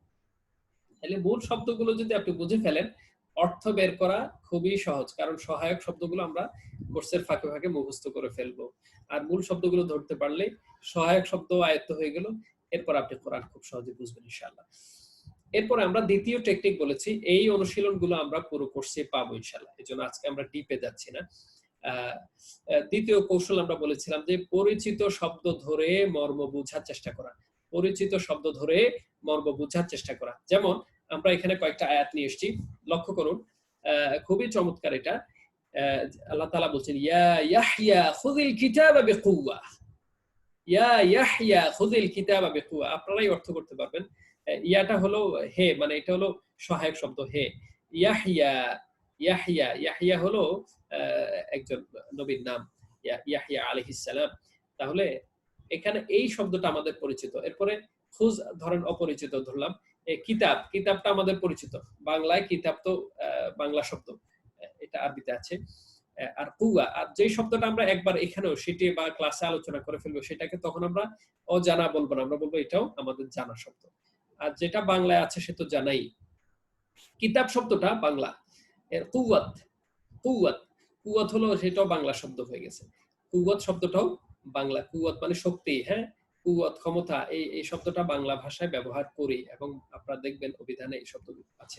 তাহলে এখানে আমরা বলেছিলাম পরিচিত শব্দ ধরে মর্ম বোঝার চেষ্টা করা, এটা দ্বিতীয় টেকনিক। ইয়াহিয়া যখন আছে, যখন আমরা শুরুতেই যখনই তেলাওয়াত শুরু করবেন তখন বুঝবেন ইয়াহিয়া আলাইহিস সালামকে নিয়ে কথা বলছেন, একটা প্রসঙ্গ মাথায় চলে আসলো। এরপরে যখন দেখবো যে কিতাব শব্দের কথা আছে, কুওয়াত, যে ইয়াহিয়া কিতাব শক্ত, শক্ত, হ্যাঁ শক্তি, হ্যাঁ কুওয়াত মানে শক্তি বা ক্ষমতা ইত্যাদি আর কি, যে তার মানে কিতাবকে শক্তভাবে ধরার জন্য বলা হচ্ছে, এরকম কিছু। আমরা যদি খুজের অর্থ নাও জানি, আমরা ইয়াহইয়াকে বলা হচ্ছে কিতাবের কথা, আবার শক্তভাবে, হ্যাঁ, শক্তি দিয়ে, মানে কিতাবকে শক্তি দিয়ে বা মজবুত ভাবে ধরার জন্য বলা হচ্ছে। এইভাবে আমরা কিন্তু অর্থ বের করতে পারি, যে মূল অর্থ হলো হে ইয়াহিয়া, খুজ মানে তুমি ধারণ করো, গ্রহণ করো, ধরো কিতাবকে বিকুয়া, শক্তভাবে, তুমি কিতাবকে মজবুত ভাবে ধারণ করো। তাহলে আমরা পরিচিত শব্দগুলো দিয়ে অর্থ বের করতে পারি। আরেকটা আয়াত দেখবো, ওয়া আকিমুস সালাতা ওয়া আতুজ যাকাত। অনেক আয়াতের মধ্যে এই অংশটুকু আছে, ওয়া আকিমুস সালাতা ওয়া আতুজ যাকাত ওয়ারকাউ মা'আর রাকিঈন। আমরা অল্প অংশ নিয়ে এসেছি এখানে। আকিমুস সালাতা, এখানে আকিমু মানে একামত, একামত শব্দটা আমাদের পরিচিত, একামত, একামতে দিন বলি আমরা, দিন কায়েম করা। এরপরে ওই আরবে যারা কাজ করতে যায় তারা আকামা বলে, আকামা মূলত একামা, হ্যাঁ, ওটা আকামা বলে। একামা মানে স্থায়িত্ব লাভ করা, হ্যাঁ, ওখানকার মুকিম হওয়া, নাগরিক মানে অবস্থান করার অনুমতি পাওয়া। তো এখানে একামত শব্দের সাধারণ অর্থ হলো প্রতিষ্ঠা করা, প্রতিষ্ঠা করা। একামতে দিন বলি, একামতুস সালাহ বলি, হ্যাঁ, নামাজের একামত। ওই একামতটাও কিন্তু নামাজ যে দাঁড়িয়ে যাচ্ছে সে ঘোষণা আর কি। তাইলে এখানে একামত শব্দ যদি আমাদের পরিচিত নাও থাকে অনেকের, আতু মানে দাও, দান করো, এটাও যদি পরিচিত না থাকে, এখানে একটা শব্দ সবাই জানে, সেটা হলো সালাত, এটা বাংলা। যাকাত, এটা বাংলায় আছে, বাংলা ভাষায় ব্যবহৃত শব্দ সালাত, যাকাত। তাহলে এই পরিচিত, আমাদের এই কৌশলটা হলো পরিচিত শব্দ ধরে মর্ম বোঝার চেষ্টা করা। এখানে তাইলে আমরা দেখলাম যে আকিমুস সালাতা ওয়া আতুজ যাকাতা, এখানে সালাত এবং যাকাত এই দুইটা আমাদের সবার পরিচিত। তাহলে এই আমরা যখনই আয়াত শুনবো, আকিমু আতু এই অর্থ যদি নাও জানি, আমরা বুঝতে পারবো এখানে সালাতের কথা বলা হচ্ছে, যাকাতের কথা বলা হচ্ছে। এখানে সালাতের কথা বলা হচ্ছে, যাকাত। আমার মন যখন অন্যদিকে চলে যায়, আমাদের মনোযোগ যখন ছুটে যায়, আমাদের মনোযোগ যখন ছুটে যায় নামাজ থেকে বা ইয়ে থেকে, তখন আমরা যদি নামাজের মধ্যে যিনি অল্প স্বল্প বুঝি, তারা যদি ইমাম সাহেবের তেলাওয়াতের দিকে খেয়াল করি যে এখন সালাতের কথা বলা হচ্ছে, যাকাতের কথা বলা হচ্ছে, বা নিজেও যখন কোরআন তেলাওয়াত করবো, আমরা আনমনা হয়ে অনেক সময় শুধু সওয়াবের নিয়তে পড়ি, বুঝার নিয়তেও কম পড়ি। তো আনমনা হয়ে না পড়ে আপনি খেয়াল করেন যে হ্যাঁ, আপনি পড়ছেন এখন সালাতের কথা, যাকাতের কথা ইত্যাদি। এরপর আমরা আরেকটা আয়াতের দিকে যাব, এই দ্বিতীয় পয়েন্টের অধীনে, ইন্নাল ইনসানা লাফি খুসর ওয়াল আসরি ইন্নাল ইনসানা লাফি খুসর। ইনসান, ইনসান শব্দটা কোন ভাষার শব্দ? এটা তো বাংলা। জিন ইনসান আমরা বলি, জিন ইনসান, জিনও আরবি, ইনসানও আরবি, এগুলো বাংলা ভাষায় রূপান্তরিত হয়ে গেছে, বাংলায় আছে। ইনসান মানে মানুষ, আর খুসর মানে আমরা একটু আগে শিখে আসছি, খুসর মানে ক্ষতি, মানুষ ক্ষতি, মানুষ ক্ষতি। আমরা যদি ইন্না অর্থ না জানি, লাফি অর্থ না জানি, যে মানুষের ক্ষতির কথা বলা হচ্ছে যে মানুষ ক্ষতির মধ্যে আছে, মানুষ ক্ষতির মধ্যে আছে, তাহলে সহায়ক শব্দগুলো মুখস্থ হওয়ার আগ পর্যন্তও কিন্তু আমরা পরিচিত শব্দ ধরেও অর্থ বুঝতে পারি যে মানুষ ক্ষতি, মানুষ ক্ষতি মানে কি, মানুষ ক্ষতির মধ্যে আছে, এই কথাটাই আল্লাহ তাআলা বলছেন এখানে। এরপরে আমরা ৩ নাম্বার টেকনিক নাম্বার 3 বলেছিলাম, সূরার শিরোনাম ধরে অর্থ বোঝার চেষ্টা করা। সূরার শিরোনাম, হেডলাইন ধরে অর্থ বোঝার চেষ্টা করা। যেমন সূরা ফিল যখন আমরা পড়বো, যে আমরা সূরা ফিল পড়ছি, এখন আপনি পড়ছেন কোরআন শরীফ খুলে, যে তখনই আসহাবুল ফিলের যে ঘটনাটা আপনি সামনে নিয়ে আসেন, তাইলে আপনার মনোযোগ, কনসেন্ট্রেশনটা ভালো হবে। নামাজ যখন পড়ছেন, আপনি যদি সবগুলো অর্থ নাও জানেন, তখন আসহাবুল ফিলের প্রসঙ্গটা আপনি সামনে নিয়ে আসেন, তার মানে আপনি এই বিষয়টাই তেলাওয়াত করছেন, যে আলাম তারা কাইফা ফাআলা রাব্বুকা বিআসহাবিল ফিল, এই যে ফিল শব্দ দিয়ে। এরপর কাউসার, আপনি যখন সূরা কাউসার তেলাওয়াত করবেন, আপনি হাউজে কাউসারের প্রসঙ্গটা আপনার জেহেনে থাকুক, যে হাউজে, যে কাউসার সংক্রান্ত আলোচনা কোন সূরা আলোচনা করা হয়েছে, এই সূরাতে। তো যখনই আপনি সূরাটা তেলাওয়াত করবেন, আপনার সূরা কাউসারের প্রসঙ্গটা যখনই আপনি নামটা পেয়ে যাবেন, গোটা ঘটনাটা এই নাম ধরে আপনি জেনে রাখবেন যে আল্লাহ তাআলা হাউজে কাউসার দিয়েছেন, এবং কাউসার দেওয়ার বদৌলতে আল্লাহ বলছেন নামাজ পড়তে, কোরবানি করতে। এই যে এই বিষয়টা আপনি শিরোনাম ধরে আপনি অর্থ উদ্ঘাটন করতে পারবেন, এটা একটা কৌশল, একটা একদম প্রাইমারি লেভেলের কৌশল। এই ৩ নাম্বারটা একদম বিগিনিং লেভেলে যারা আছেন তাদের জন্য এটা। আর তারপরে হলো দ্বিতীয়টা, এরপরে হলো প্রথমটা। ঠিক আছে, আমরা সবচেয়ে গুরুত্বপূর্ণটা প্রথম বলেছি, এরপরে দ্বিতীয়টা, তৃতীয়। এরপর আরেকটি আমরা টেকনিক বলেছিলাম যে একাধিক অর্থবোধক শব্দের ক্ষেত্রে বাক্যের পূর্বাপর দেখে অর্থ নির্ণয় করা। যে কিছু কিছু শব্দ আছে এটা অনেক অর্থ দেয়, সেক্ষেত্রে এটা অর্থ কিভাবে ধরবো? যেমন মান, মান শব্দের অর্থ কে বা কারা, আবার যে বা যারা এই অর্থে হয়। মান মানে কে বা কারা, এক বছর বহু বছর, আবার যে বা যারা এই অর্থেও আসে। এখানে আমরা কিভাবে উদ্ঘাটন করব অর্থ, যদি একাধিক অর্থবোধক শব্দ হয়, যেমন এখানে আমরা যেহেতু পুরো বিশ্লেষণে যাচ্ছি না, ওয়ালা ইন সাআলতাহুম, যে আপনি যদি তাদের জিজ্ঞাসা করেন, তো জিজ্ঞাসা করার অর্থে তখন মান মানে কে বা কারাই বুঝাবে, ঠিক আছে? আপনি যদি জিজ্ঞাসা করেন, জিজ্ঞাসা মানে কি, প্রশ্ন করতেছে, তার মানে এই আপনি সাআলতাহুম, এই সুয়াল যদি বুঝেন, এখানে বোঝা হচ্ছে যে যদি আপনি সুয়াল করেন, প্রশ্ন করেন, এই তখনই মান অর্থ কে বা কারা দেবে। আবার যে বা যারা, ফামাইয়া আমাল, যে যে আমল করবে, মিসকালা যাররা পরিমাণ ভালো কাজ করবে, যে যাররা পরিমাণ ভালো কাজ করবে সে দেখতে পাবে। তাহলে এখানে প্রশ্নর কোনো প্রসঙ্গ আসে না, মানে আকবর দেখে আপনি কিন্তু অর্থটা করে ফেলতে পারবেন। এগুলো রেয়ার শব্দ, এটা বেশি না। আর 5 নম্বর পয়েন্টে টেকনিকে বলেছিলাম যে যে সহায়ক শব্দগুলো আছে, যেগুলো বিশ্লেষণ মানে পরিবর্তন হয় না, রূপান্তর হয় না, একাধিক অর্থ দেয় না, এগুলো আমরা সহজ, এগুলো আমরা মুখস্থ করে ফেললে হবে। এগুলো কোরআন মাজিদে শত শতবার এসেছে, এক একটা শব্দ অনেকবার এসেছে, আমরা এগুলো মুখস্থ করে ফেলি। যেমন নাম শব্দ অর্থ হ্যাঁ, লা অর্থ না, বালা মানে কেন নয়, বালা কেন নয়, কাইফা মানে কেমন, কিভাবে, আইনা মানে কোথায়, লিমান মানে কার, লিমানিল মুলকুল ইয়াউম, আজ রাজত্ব কার। এভাবে আমরা তাহলে এখানে আজকে এই 5টা কৌশল আমরা মাথায় রাখবো ইনশাআল্লাহ, যার জন্য যেটা প্রযোজ্য তিনি সেটা অ্যাপ্লাই করবো ইনশাআল্লাহ। এবার আমরা মূল কোরআনী আরবি অনুশীলনে চলে যাব, এবং সেটা আমরা খুব অল্প সময়ের মধ্যে শেষ করে দেব। তার আগে আমি আপনাদের কাছ থেকে আবারও একটু কিছু জি, বিসমিল্লাহ। এখন কোরআনী আরবি অনুশীলন, কোরআনী আরবি অনুশীলন আজকের এটা হলো মূল একটা অংশ, এবং এটা আমাদের জানা আছে অনেকেরই, সেখান থেকে ধরে নেব। এখানে আমরা নিয়ে এসেছিল, এগুলো আমাদের একটু আগেও বিভিন্ন নানান ভাবে কথাগুলো চলে আসছে, এখন সামারাইজ করে নিয়ে আসছে। আউযু বিল্লাহি মিনাশ শাইতানির রাজিম, আউযু বিল্লাহি মিনাশ শাইতানির, ডেইলি আমরা অনেকবার পড়ি, নামাজে পড়ি, নামাজের বাইরেও পড়ি। এখানে আমরা দেখব এই যে কত সূরা ফাতিহা, আউযু বিল্লাহ, বিসমিল্লাহ সহ সূরা ফাতিহা গুলো নিয়ে আসছি আমরা। এখানে টোটাল অনেকগুলো শব্দ আছে, তো সেখানে আমরা দেখব যে নতুন কি কি শব্দ আমরা এই জায়গায় পাই। সূরা ফাতিহার মধ্যে নতুন বলতে আমরা বাংলা ভাষায় ব্যবহার হয় না এমন কি কি শব্দ পাই, আর সহায়ক শব্দ কি কি আছে, আমরা সহায়ক শব্দের একটা লিস্ট এখান থেকে বের করে আনবো। আর মৌলিক শব্দগুলোর মধ্যে যেগুলো জানা আছে ওগুলো আমরা আনি নাই, যেগুলো জানা নাই বা বাংলা ব্যবহৃত নয় সেগুলো আমরা এখানে নিয়ে এসেছি। তারপরে এবার দেখেন, আউযু বিল্লাহি মিনাশ শাইতানির রাজিম, আউযু আমি আশ্রয় চাই, বিল্লাহি আল্লাহর নিকট, মিন হতে, শয়তান রাজিম বিতাড়িত। আউযু, আউযু শব্দের অর্থ আমি আশ্রয় চাই, এটা ধরেন বাংলা ভাষায় নাই, এটাকে আমরা এখানে নিয়ে আসছি। এটার মূল অক্ষর হলো আইন ওয়াও দাল, আউযু। আউযু শব্দের অর্থ কি, আশ্রয় বা আশ্রয় চাওয়া, আশ্রয় বা আশ্রয় চাওয়া। তো এর সাথে যদি আ যোগ করি, আমি আশ্রয় চাই, না যোগ করলে আমরা আশ্রয় চাই, এভাবে পরিবর্তন সাধিত হয়। আর এই পরিবর্তনগুলো আমরা ফেলের রূপান্তর, এটার ক্লাস আছে, একাধিক ক্লাস আছে, ওখানে আপনারা পাবেন ইনশাআল্লাহ কিভাবে হয় পরিবর্তনগুলো। তাহলে মূল অক্ষর আইন ওয়াও জাল যেখানে আছে আশ্রয়ের কথা, এটা হলো নতুন শব্দ পেলাম আজকে এই আয়াতের মধ্যে। এরপরে দেখেন মৌলিক শব্দ আর কি আছে, আল্লাহ পরিচিত, শয়তান পরিচিত, রাজিম, শয়তান রাজিম, রাজিম হলো রজম থেকে এসেছে, রজম।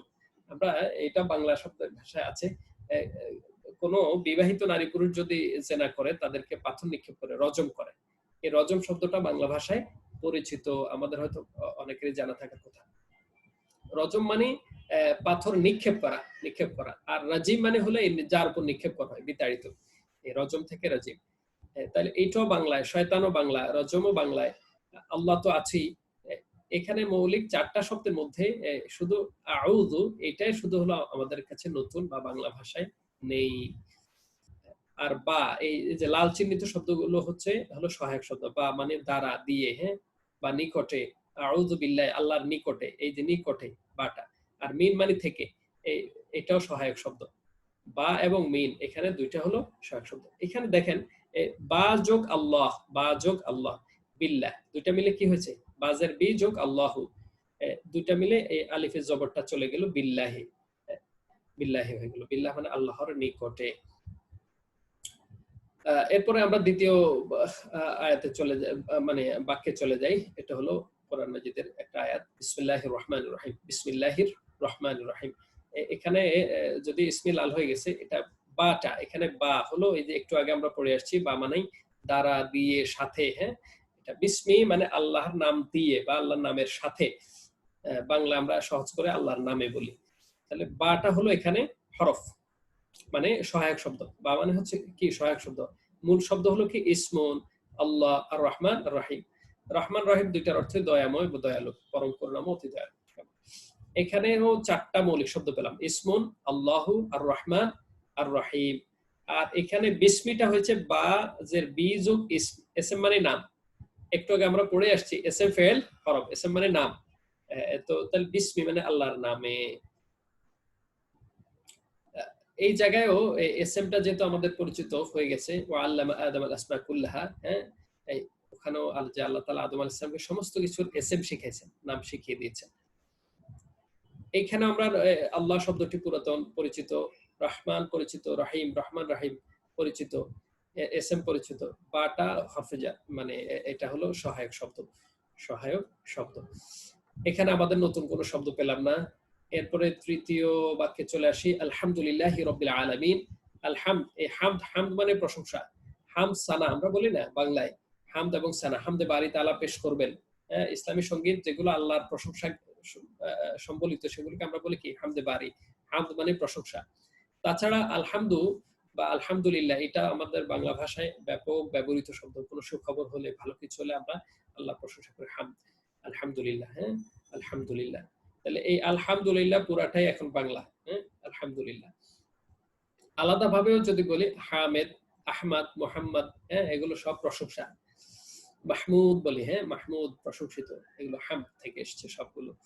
এটা আমাদের পরিচিত শব্দ। আল্লাহ পরিচিত শব্দ। রব, রবও পরিচিত। আলম, আলম জগৎ, হ্যাঁ, আলম, শাহ আলম আমরা বলেছি জগতের বাদশাহ। হ্যাঁ, এখান থেকে আলম, আলমের বহুবচন আলামিন, জগৎ সমূহ। তাহলে রব পরিচিত, আলম পরিচিত, মূল মূল শব্দ। হ্যাঁ, আল্লাহ পরিচিত, হাম পরিচিত। এখানে যে লামজের লি, এই লি যোগ আল্লাহ, লিল্লাহ, লিল্লাহ মানে আল্লাহর জন্য। এই লিটা হলো সহায়ক শব্দ, লিটা হলো সহায়ক শব্দ। আর বাকি চারটাই হলো মৌলিক শব্দ এবং পরিচিত, এগুলো নতুন নয়। আর রহমান রাহিম, এই রহমান রাহিমও পরিচিত, কারণ বিসমিল্লাহর মধ্যে রহমান রাহিম আছে। আবার এগুলো হচ্ছে আল্লাহর সিফাত বা গুণ। এরপর হচ্ছে মালিকি ইয়াউমিদ্দিন। দেখেন, মজাদার বিষয় হলো এখানে মালিক, মালিক বাংলা শব্দে ভাষায় ব্যবহৃত, বহুল ব্যবহৃত একটা শব্দ। মালিক, বাড়ির মালিক, ওটার মালিক, জমির মালিক। হ্যাঁ, মালিক মানে মালিক বা অধিপতি, অধিকারী।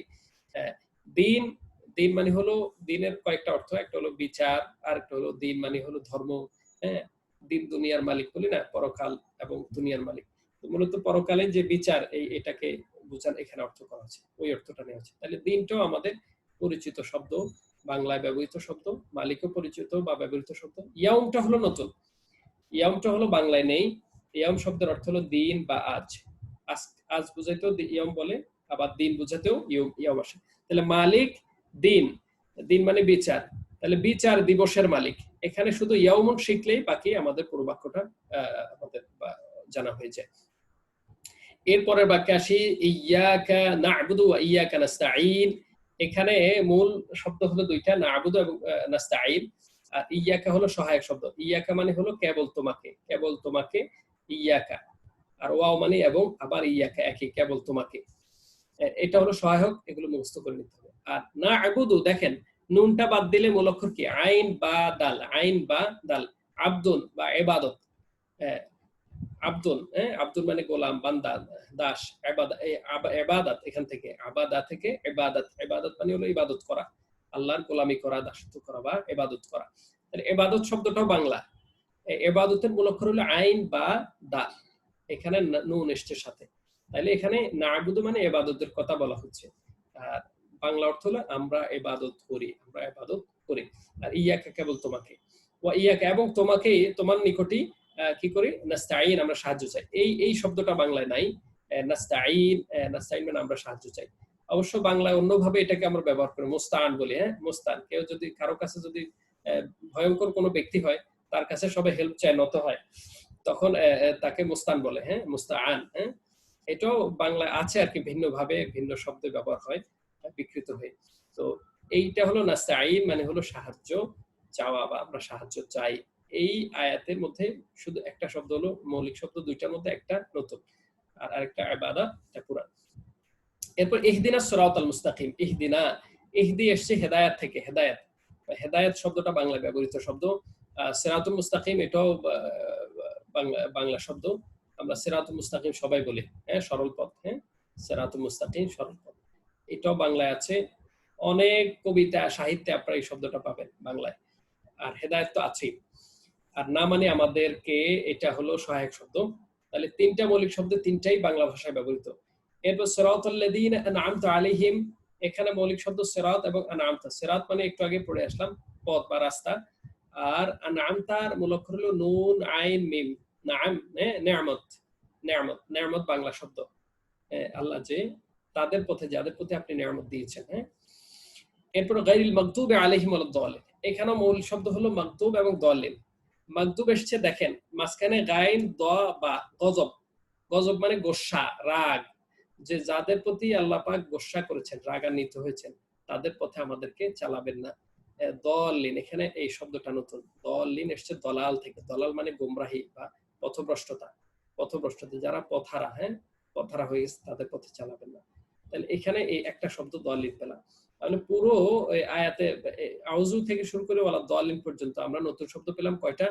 একটা হলো আউযু, আরেকটা ইয়াউমুন, আরেকটা নাস্তাঈনু, আরেকটা দালিন।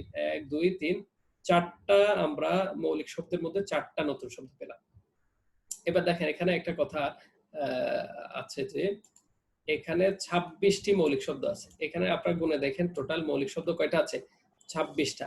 এর মধ্যে 4টা মাত্র নতুন শব্দ আছে, বাকি 22টি শব্দই বাংলা ভাষায় পাওয়া যায়, বাকি 22টা শব্দই বাংলা ভাষায় পরিচিত, ব্যবহৃত। 26টা মৌলিক শব্দের মধ্যে মাত্র 4টি হলো বাংলা ভাষায় নাই, বাকি 22টা শব্দই আমরা খেয়াল করলে বাংলা ভাষায় আমরা পেয়ে যাই। তো সুতরাং সূরা ফাতিহা আউযু থেকে শুরু করে পুরো সূরা ফাতিহায় যদি এই অবস্থা হয়, তাহলে এবার বুঝবো যে কোরআন মাজিদ পড়তে গেলেও আমরা দেখব যে বহু শব্দই বাংলা ভাষা আছে। এখন আমরা মূল অক্ষরটা ধরতে হবে, আর এই সহায়ক শব্দগুলো আয়ত্ত করলে আর অনুশীলনগুলো ঠিক রাখলে আমরা আশা করি ইনশাআল্লাহ পুরো কোরআনে খুব সহজে আমরা উপলব্ধি করতে পারবো ইনশাআল্লাহ। তো সম্মানিত কোরআন প্রেমী ভাইরা, আমরা শুরু থেকে এ পর্যন্ত যে অনুশীলনগুলো করলাম, আজকে যে জিনিসগুলো শিখলাম, আপনারা লক্ষ্য করে আমরা কোরআনি শব্দের পরিচয় জানলাম। শব্দ কাকে বলে, শব্দগুলো কিভাবে হয়, একটি হরফেও শব্দ হয়, একাধিক হরফ শব্দ হয়। কোরআনে বাক্যের পরিচয়টা আমরা জানলাম, কিছু উদাহরণ আমরা এখানে নিয়ে আসলাম।